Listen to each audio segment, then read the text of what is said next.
வணக்கம். இன்னைக்கு உங்களுக்காக கதை சொல்ல வந்திருப்பது வியல் உங்கள் சகி. இன்னைக்கு நம்ம பார்க்க போற கதையின் பெயர் என் வீடு என் குடும்பம். கதைக்குள்ள போலாமா? வாங்க வாங்க என்று அழைத்து கொண்டே வாசலுக்கு ஓடி வந்த ரமணி காரில் இருந்து இறங்கி வந்து கொண்டிருக்கும் தனது மகள் கௌசல்யாவையும் அவளது மாமியார் வனஜாவையும் மகிழ்ச்சியோடு வரவேற்று உள்ளே அழைத்து வந்தாள். அவளது மூத்த மருமகள் ராஜி அவர்களை வரவேற்று நலம் விசாரித்து விட்டு காஃபி கொண்டு வந்து கொடுக்க, நிறைமாத கர்ப்பிணியாக இருந்த இரண்டாவது மருமகள் வேதாவும் மெல்லமாக வெளியே வந்து தனது நாத்தனாரையும் அவளது மாமியாரையும் வரவேற்றாள். சம்மந்தி அம்மா, நீங்க 4 நாளைக்கு முன்னாடியே ஃபங்க்ஷனுக்கு வந்தது ரொம்ப சந்தோஷமா இருக்கு. அப்படியே அண்ணாவும் மாப்பிள்ளையும் கூட வந்திருந்தா இன்னும் நாங்க சந்தோஷப்பட்டிருப்போம் என்று தனது சம்மந்தியின் கையை பிடித்து கொண்டாள் ரமணி. வனஜா லேசாக சிரித்து விட்டு, அவங்களுக்கு வேலை இருக்கு அண்ணி, கம்பெனியில ஏதோ புது ஆர்டர் விஷயமா வெளிநாட்டுல இருந்து முக்கியமானவங்கெல்லாம் வராங்களாம். 2 பேரும் கண்டிப்பா இருந்தே ஆகணும்னு சொல்லிட்டாங்க. வளகாப்பு லேடிஸ் ஃபங்க்ஷன் தானே, நீங்க போயிட்டு வாங்க, நாங்க குழந்தை பிறந்ததும் வந்து பார்த்துக்கணும்னு சொல்லிட்டாங்க என்றாள். அது என்னவோ வாசவந்தான், உங்களையாவது அனுப்பி வச்சாங்களே என்றாள் ராஜி சிரித்து கொண்டு. ஆமாம்மா, அண்ணி ஃபோன் போட்டதும் நான் கௌசியை கூட்டிட்டு 4 நாளைக்கு முன்னாடியே கிளம்பணும்னு முடிவு பண்ணிட்டேன் என்று சிரித்து கொண்டே தனது மருமகளை பார்த்தாள் வனஜா. கௌசல்யா அமைதியாக தலையை குனிந்து கொண்டிருக்க இதை கவனித்த ரமணிக்கு ஏதோ சந்தேகம் வந்தது. இதற்குள் உள்ளே வந்த கௌசல்யாவின் தந்தை ராஜனும் அவர்களை வரவேற்று நலன் விசாரித்ததும் ரமணி தனது சம்மந்திக்கு மாடியில் இருக்கும் அறையை சரி செய்து கொடுத்து விட்டு கீழே வந்தாள். இதற்குள் கௌசல்யா தனது அன்னிகளிடம் அரட்டை அடித்துக் கொண்டும் ராஜியின் குழந்தைகளுடன் விளையாடி கொண்டும் உற்சாகமாக இருக்க, உள்ளே ரமணி தனது கணவருடன் சோகமாகவும் பயத்தோடும் பேசிக் கொண்டிருந்தாள். எதுக்கு ரமணி நீ அனாவசியமா பயப்படுற? அவங்க நம்ம சின்ன மருமக வளகாப்புக்கு தானே வந்திருக்காங்க என்றார் ராஜன். அதுக்கு இல்லைங்க, சம்மந்தி அம்மா பிரின்சிபலா இருக்காங்க, வீட்லேயும் ஆன்லைன் கிளாஸ் அது இதுன்னு எப்பவும் பிஸியா இருக்கிறவங்க. அன்னைக்கு நான் திருவிழாவுக்கு கூப்பிட்டப்ப கூட எனக்கு வேலை சரியா இருக்கு, லீவுலாம் கிடைக்காது அண்ணி, நான் அப்புறம் ஒரு நாள் கண்டிப்பா வரேன்னு சொன்னாங்க. அப்படிப்பட்டவங்க இப்ப 4 நாளைக்கு முன்னாடியே நம்ம பொண்ணை கூட்டிட்டு வந்திருக்காங்க. கௌசியும் ஏதோ டல்லா இருக்கிறா, அதுதான் எனக்கு டவுட்டா இருக்கு. ஆமா, உனக்கு எல்லாமே டவுட்டு தான். சரி விடு, பார்க்கலாம். எனக்கு என்னவோ அவங்க சாதாரணமா தான் இருக்கிறது போல இருக்கு. இருந்தாலும் பொறுமையா கேட்டு பார்க்கலாம், இல்ல அவங்களே சொல்றாங்களான்னு பார்ப்போம். எனக்கு கொஞ்சம் வேலை இருக்கு, நான் வெளியில போயிட்டு வந்துடுறேன், நீ அவங்களுக்கு சாப்பாடு ரெடி பண்ணு என்று கூறிவிட்டு வெளியே சென்றார். என்னதான் ராஜன் அவளுக்கு சமாதானம் கூறினாலும் ரமணியின் மனதில் பயம் இருந்து கொண்டுதான் இருந்தது. 2 மருமகளுக்கு மாமியாராக இருந்தாலும் தனது ஒற்றை பெண் குழந்தை வாழச் சென்ற இடத்தில் நல்லபடியாக பிழைத்து கொள்ள வேண்டுமே என்று இயல்பாக எல்லா தாய்க்கும் இருக்கும் தவிப்பு அவளுக்கும் இருந்தது. மாடியில் இருக்கும் வனஜாவிற்கு காஃபி டிஃபன் அனைத்தும் கொடுத்துவிட்டு கீழே வந்த ரமணி தோட்டத்தில் அமர்ந்து கொண்டு தனது அன்னிகளுடன் அரட்டை அடித்துக் கொண்டிருக்கும் மகள் கௌசல்யாவை உள்ளே அழைத்தாள். கௌசல்யா உள்ளே வந்ததும் ரூம் கதவை சாத்திவிட்டு அவளை அழைத்து கொண்டு போய் கட்டிலில் அமர்ந்தாள். என்னம்மா, ஏன் என்ன தனியா வர சொல்லி இப்படி பார்த்துட்டே இருக்கிற என்று சிரித்து கொண்டே கேட்டாள் கௌசல்யா. எப்படி கௌசி இருக்கிற? மாப்பிள்ள உன்னை நல்லா பார்த்துக்கிறாரா? அங்க எல்லாம் உனக்கு பிடிச்சிருக்கா என்று கேட்டாள். அவர் என்னை நல்லா பார்த்துக்கிறாருமா, அதெல்லாம் எந்த குறையும் இல்லை. ஆனா என்று தலையை குடிந்து கொண்டாள். ஆனா என்னம்மா, ஏன் பேசாம இருக்கிற என்று சற்று பதட்டத்தோடு கேட்டாள் ரமணி. அம்மா, எனக்கு அங்க எதுவும் பிடிக்கலம்மா என்றால் முகத்தை உம்மென்று வைத்து கொண்டு. என்னடி சொல்ற? அங்க எதுவும் பிடிக்கலனா என்று ஒன்றும் புரியாமல் தனது மகளை பார்த்தாள். அதுதாம்மா, அங்க வீடு, அந்த ஊரு எதுவும் எனக்கு பிடிக்கல. ஏய், என்னடி சொல்ற? ஆமாம்மா, அந்த வீடு இது போல இல்ல, டபுள் பெட்ரூம் இருக்கிற ஒரு அப்பார்ட்மெண்ட். அங்க தோட்டம் இல்ல, ஒன்றும் இல்லை, கிணறு கூட இல்லை, செடி வைக்க கூட இடம் இல்லை. ஏய், அதெல்லாம் ஒரு குறையாடி. அது என்ன இது போல கிராமமா? அது சென்னை சிட்டி, அங்கெல்லாம் அப்படிதான் இருக்கும். அதுக்காக அவங்க எதுவும் பிடிக்கலன்னு சொன்னா எப்படி? உங்க மாமியார் மாமனார் எல்லாம் உன்னை நல்லா தானே பார்த்துக்கிறாங்க. எங்கம்மா, அவங்க பாட்டுக்கு அவங்க வேலைக்கு போயிடுறாங்க. எனக்கு அங்க பேசக்கூட யாரும் இல்லை. இங்கன்னா அண்ணிங்க பசங்கன்னு ஜாலியா இருப்பேன். அவங்க ஏதோ கூண்டுக்குள்ள அடப்பட்டது போல ஃபீல் ஆகுது. ஏன் தாங்க கல்யாணம் பண்ணிட்டு போனோமோன்னு இருக்கு. காத்தாட எங்கேயும் போக முடியல, ஒரே போக தூசி, எப்ப பாரு வண்டி சத்தம், டிராஃபிக்னு ஒரே இறைச்சலா இருக்குமா என்று சலித்து கொண்டாள். அவளை சற்று நேரம் அமைதியாக பார்த்து கொண்டிருந்த ரமணி, சரி, உங்க மாமியார் மாமனார்லாம் உன்கிட்ட நல்ல மாதிரி தானே நடந்துக்கிறாங்க? ஆ, அவங்க அவங்க வேலையை பார்த்துட்டு போவாங்க வருவாங்க. அவரை ஒன்றும் சொல்ல முடியாது, என் மேல பாசமா தான் இருக்காரு. இருந்தாலும் எனக்கு இது போல ஃப்ரீயா இல்லம்மா. ஏய் கௌசி, இப்பதானே உனக்கு கல்யாணம் ஆகி 3 மாசம் ஆகுது, அதுக்குள்ள இப்படி பேசினா எப்படி? போக போகத்தானே உனக்கும் அங்க பழகும். 1000 இருந்தாலும் அதுதானே உனக்கு புகுந்த வீடு. அம்மா போம்மா, நான் அங்க போறதில்ல. எனக்கு அங்க இருக்கவும் பிடிக்கல. நான் இங்கதான் இருக்க போறேன். எனக்கு இங்கதான் பிடிச்சிருக்கு என்று எழுந்து வெளியே சென்றாள். தனது மகளை வேதனையோடு பார்த்து கொண்டே மெதுவாக எழுந்து அவளும் வெளியே சென்றாள். 2 நாட்கள் சென்றது. கௌசல்யா அனைவரிடமும் கலகலப்பாக பேசிக்கொண்டும் தோட்டத்தில் சென்று செடிகளில் பூக்களை பறிப்பதும், அண்ணன்களுடன் நிலத்திற்கு சென்று இளநீர் நுங்கு என சாப்பிடுவதும், அன்னிகளுடன் சேர்ந்து கொண்டு அரட்டை அடித்து கொண்டு வேதாவின் வளைகாப்பிற்கு ஏற்பாடு செய்வதும் என இருந்தாள். வனஜாவும் அனைவருடனும் கலகலப்பாக பேசிக்கொண்டும் ரமணிக்கு உதவியில் செய்து கொண்டும் சகஜமா இருக்க, இதையெல்லாம் பார்த்து ரமணிக்கு மனதில் சந்தோஷமாக இருந்தாலும் கௌசல்யா அன்று அந்த வார்த்தைகள் கூறியது அவள் மனதில் ஏதோ சங்கடத்தை ஏற்படுத்தி கொண்டிருந்தது. இருந்தாலும் அதை வெளியே காட்டிக் கொள்ளாமல் வந்திருந்த அனைவரையும் கவனித்து கொண்டு வளகாப்பிற்கு அனைத்து ஏற்பாடுகளும் செய்து கொண்டிருந்தாள். அன்று மாலை முல்லைக்கொடியில் பூக்களை பறித்து கொண்டிருந்த கௌசல்யா கிணற்றுக்கு மறுபுறத்தில் இருந்து வரும் வேதாவின் சிரிப்பு சத்தத்தை கேட்டு சுற்றி பார்த்து கொண்டே மெதுவாக அங்கு சென்றாள். கிணற்றுக்கு அந்த பக்கம் வேதாவும் அவளது கணவன் ராமுவும் அமர்ந்து கொண்டிருப்பது தெரிந்தது. என்னங்க இது, யாராவது பார்த்தா தப்பெடுத்துக்க போறாங்க, நான் கிளம்புறேன் என்று மெதுவாக எழுந்து கொண்டாள். ஏய், என்ன இது, நீ என் பொண்டாட்டி, நான் உனக்கு சாப்பாடு ஊட்டி விடுறேன், அது பார்த்து யாரு தப்பெடுத்துப்பாங்க என்று அவளை மீண்டும் மெதுவாக அமர வைத்து சாதத்தை பிசைந்து அவளுக்கு ஊட்டினான்.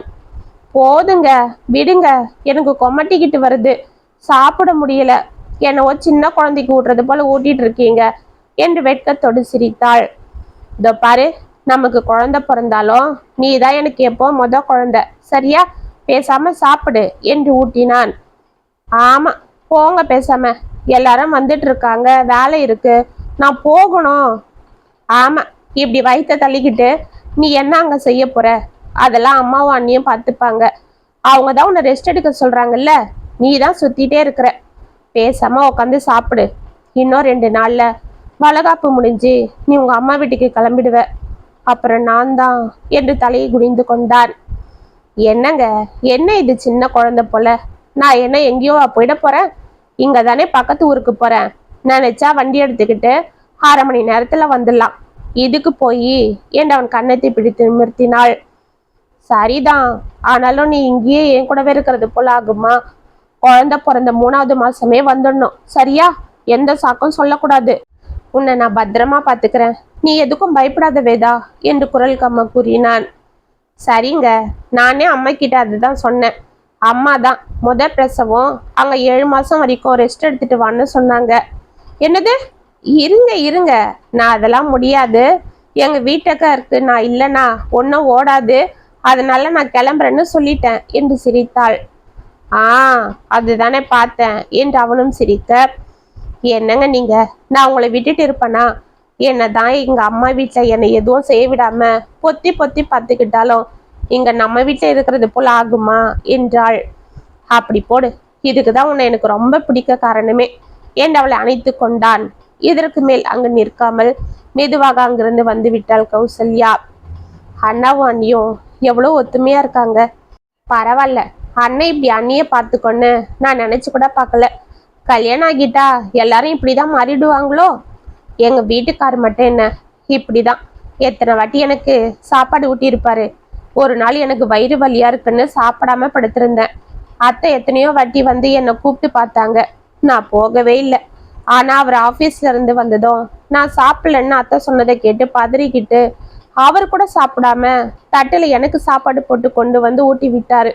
நான் என்ன சின்ன குழந்தையான்னு கேட்டதுக்கு, நீ எப்போ எனக்கு குழந்தைதான்னு சொன்னாரே என்று அந்த நினைவுகளை நினைத்து மனதிற்குள் சிரித்து கொண்டாள். அப்பொழுது வசந்திடமிருந்து போன் வந்திருப்பதாக அவளது செல்போனை எடுத்து வந்து கொடுத்து விட்டு சென்றாள் ராஜி. என்னங்க, உங்களுக்கு ஆயுசு 100, இப்பதான் உங்களை பத்தி நினைச்சிட்டே இருக்கிறேன் என்று உற்சாகமாக கூறினாள் கௌசல்யா.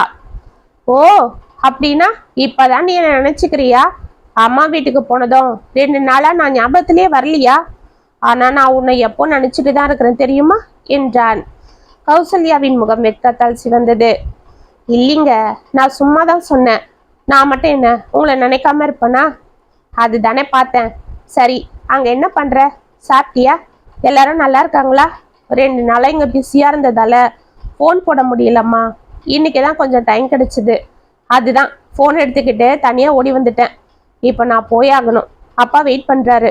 இந்த சின்ன கேப்ல என் பொண்டாட்டியை கொஞ்சிட்டு போலான்னு வந்தேன் என்று அவளிடம் சற்று நேரம் பேசிவிட்டு போனை வைத்தான். கௌசல்யாவும் சிரித்து கொண்டே போனை வைத்துவிட்டு உள்ளே வர ராஜியும் ரமணியும் பேசி கொண்டிருந்தது அவள் காதில் விழுந்தது. ஏமா, வந்தவங்களை கவனிக்காம இங்கே அடுப்படியிலே இருந்தா எப்படி? அப்புறம் எல்லாரும் தப்பெடுத்துக்க போறாங்கம்மா. நான் இதெல்லாம் பாத்துக்கிறேன். நீ போய் அவங்கள கூப்பிட்டுட்டு கொஞ்ச நேரம் பேசிட்டு வா என்று அவள் கையில் இருந்த கரண்டியை வாங்கி கொண்டாள் ரமணி. அதுக்கு இல்லாத இன்னும் கொஞ்சம் வேலை தான் பாக்கி இருக்கு. அதை முடிச்சுட்டு போலான்னு இருந்தேன். நீங்க தான் இருக்கீங்களே, என்ன இப்படி வந்தேன். கௌசியும் இருக்கா, அவ பார்த்து பண்ணிருந்துட்டேன் என்றாள் ராஜி.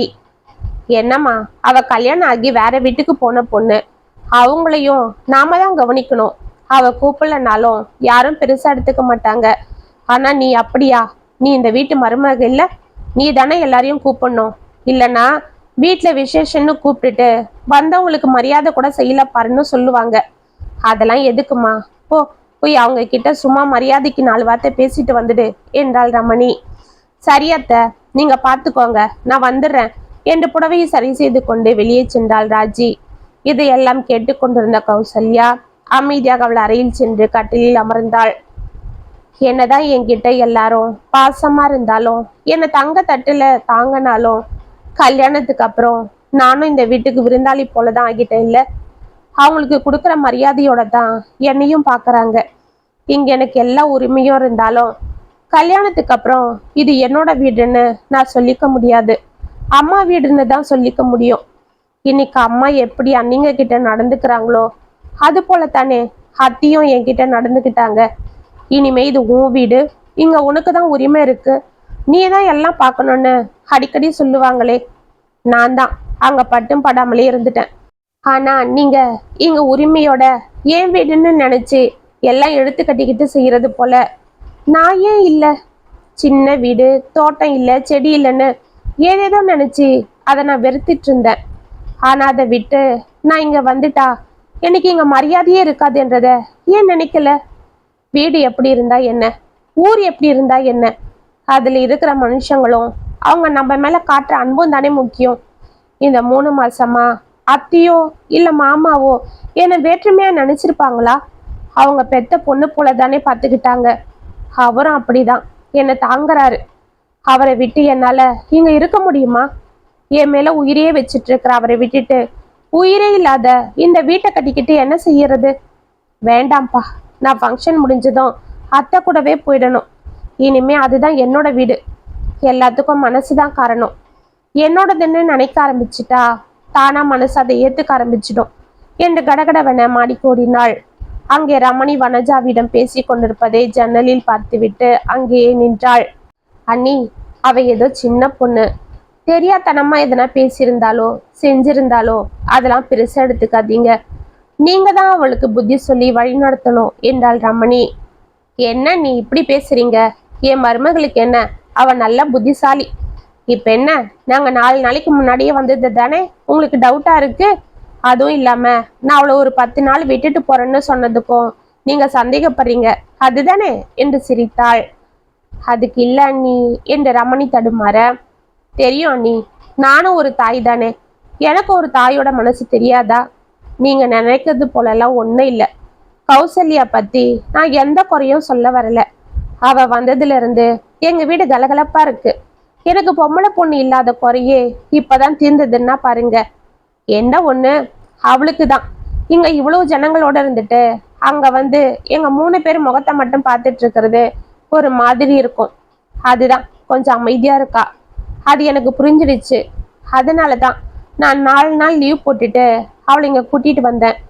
என்னால அதுக்கும் மேல லீவ் போட முடியாது. அதனாலதான் ஃபங்க்ஷன் வரைக்கும் இருந்துட்டு நான் கிளம்பிட்டா அவ இங்க ஃப்ரீயா கொஞ்ச நாள் இருந்துட்டு வரட்டும். அதுக்குள்ள வசந்துக்கும் வேலை முடிஞ்சு ஃப்ரீ ஆயிடுவான். அவனையே கூட அனுப்பி வைக்கிறேன் என்றாள் வனஜா. ரமணிக்கு முகம் பிரகாசமாக உற்சாகம் தொற்றிக் கொண்டது.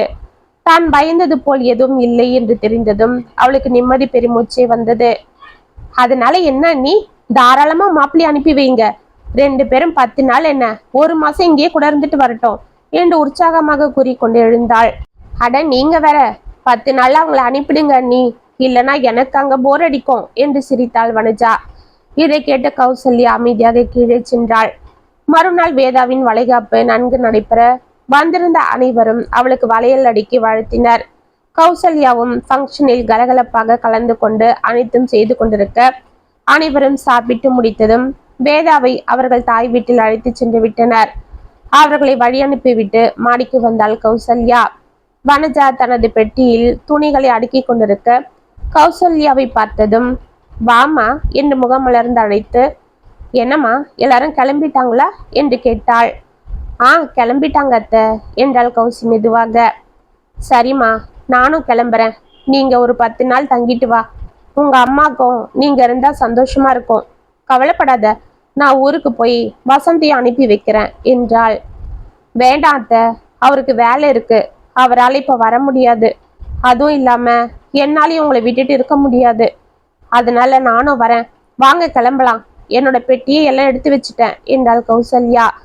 அவளை ஆச்சரியமாக அதிர்ந்து பார்த்தாள் வனஜா. இதற்குள் பலகாரங்களை ஒரு பையில் போட்டு எடுத்துக்கொண்டு அங்கு வந்த ரமணி, என்ன கௌசி, என்ன சொல்ற? நீ ஒரு 10 நாள் இங்க இருப்பன்னு அண்ணி சொன்னாங்களே, மாப்பிள்ளையும் வராராமே, அப்புறம் எதுக்கு நீ கிளம்பிட்ட என்று கேட்டாள். இல்லம்மா, அவர் இப்பதான் போன் போட்டாரு, இன்னும் வேலை முடியலையா, அவரால் வர முடியாதுமா. அதுவும் இல்லாம அத்தையும் பாவம், காலையில எல்லாருக்கும் சமைச்சிட்டு வேலைக்கு கிளம்பணும். நான் போனா அவங்களுக்கு உதவியா இருப்பேன். வேலைக்காரியும் இப்பெல்லாம் சரியா வர்றதில்லை என்றாள் கௌசி. வந்த முதல் நாள் அவள் பேசியதற்கும் இப்பொழுது அவள் பேசுவதற்கும் உள்ள வித்தியாசத்தை உணர்ந்த ரமணிக்கு ஒரு புறம் ஆச்சரியமாக இருந்தாலும் தனது மகளின் மாற்றத்தை நினைத்து உள்ளுக்குள் பூரித்து போனாள். பொங்கி வந்த சந்தோஷத்தில் அவளை அணைத்து உச்சி முகந்தாள். பிறகு வனஜாவிற்கும் கௌசல்யாவிற்கும் பட்டு சேலை வைத்து கொடுத்தாள் ரமணி. ராஜி அவளிடம் சில 500 ரூபாய் நோட்டுகளை கொண்டு வந்து கையில் கொடுத்தாள். அண்ணி, என்ன இது, எதுக்கு இதெல்லாம்? இத நான் கொடுக்கல, உங்க அண்ணன் கொடுக்க சொன்னாரு என்று சிரித்தாள் ராஜி. எதுக்கு அண்ணி, இப்பதான் இவ்வளவு செலவாச்சு, எனக்கு எதுக்கு பணம்? எனக்கு எதனா வேணும்னா எங்க வீட்டுக்காரே வாங்கி கொடுப்பாரு, எங்க அத்தை இருக்காங்க என்று வனஜாவை பார்த்து சிரித்தாள். வனஜா தனது மருமகளை பெருமையோடு பார்க்க, உங்க வீட்டுல உன்னை எல்லாரும் தாங்குறாங்கன்னு எங்களுக்கு தெரியும்மா. 1000 தான் நீ உங்க வீட்டுல நல்லா வசதியா இருந்தாலும் இங்க தாய் வீட்டுக்கு வர குழந்தைக்கு நாங்க செய்யற மரியாதைய நீ ஏத்துக்கிட்டு தான் ஆகணும். நீ நல்லா சந்தோஷமா இருந்தாதான் நாங்களும் நல்லா இருப்போம் என்றார் ராஜன் கண்களை துடைத்து கொண்டு. புரியுதுப்பா, நான் இப்பதான் எல்லாம் புரிஞ்சுக்கிட்டேன். கவலைப்படாதீங்கப்பா, நம்ம எல்லாருமே நல்லா இருப்போம். அப்ப நான் வரேன்ப்பா. ராமண்ணா, அன்னைக்கு குழந்தை பிறந்ததும் சொல்லிவிடு, அத்தை சீரோட வந்து என் மருமகனையோ இல்ல மருமகளையோ பாக்குறேன் என்று சிரித்தாள். கண்டிப்பா என்று சிரித்தான் ராமு. சரி, எல்லாருக்கும் சொல்லிக்கிறேன், நீங்கெல்லாம் கண்டிப்பா எங்க வீட்டுக்கு அடுத்த மாசம் வரணும் என்றாள். என்ன என்ன என்று அனைவரும் அவளை ஒன்றும் புரியாமல் பார்க்க மனஜாவும் ஆச்சரியமாக பார்த்தாள். அடுத்த மாசம் எங்க அத்தை மாமாக்கு 60வது கல்யாணம் செய்யறதா நானும் எங்க வீட்டுக்காரும் நேத்து தான் பேசி வச்சிருக்கோம். நாங்க நேர்லயே வந்து பத்திரிக்கை வைக்கிறோம், நீங்க எல்லாரும் கண்டிப்பா வரணும் என்று சிரித்தாள். கண்டிப்பா, எல்லாரும் 2 நாளைக்கு முன்னாடியே வந்துட மாட்டோம் என்று ராஜன் மகிழ்ச்சியோடு கூற வனஜாவிற்கு மகிழ்ச்சி பொங்கியது. அப்ப சந்தோஷம், நாங்க வரோம் அண்ணா, அண்ணி போயிட்டு வரோம் என்று அனைவருக்கும் மகிழ்ச்சியோடு கூறிவிட்டு காரில் தனது மருமகளை ஏற்றிவிட்டு தானும் ஏறிக்கொண்டாள் வனஜா. கார் விரண கிளம்ப அனைவருக்கும் உற்சாகத்தோடு கையை ஆட்டி விட்டு திரும்பிய கௌசல்யா தன்னை அன்போடு பார்த்து கொண்டிருக்கும் வனஜாவின் தோளில் சிரித்து கொண்டே சாய்ந்தாள். இத்துடன் என் வீடு என் குடும்பம் கதை முற்றும். உங்களுக்காக நான் எழுதின கதை உங்களுக்கு பிடிச்சிருந்தா கமெண்ட்ஸ்ல சொல்லுங்க, லைக் பண்ணுங்க, ஷேர் பண்ணுங்க, மறக்காம சப்ஸ்கிரைப் பண்ணிக்கோங்க. மீண்டும் நாளைக்கு வேற ஒரு சுவாரஸ்யமான கதையோட உங்களை சந்திக்கிறேன். அது வரைக்கும் இனிப்பிலே இருங்க. இப்படிக்கு வியல் உங்கள் சகி.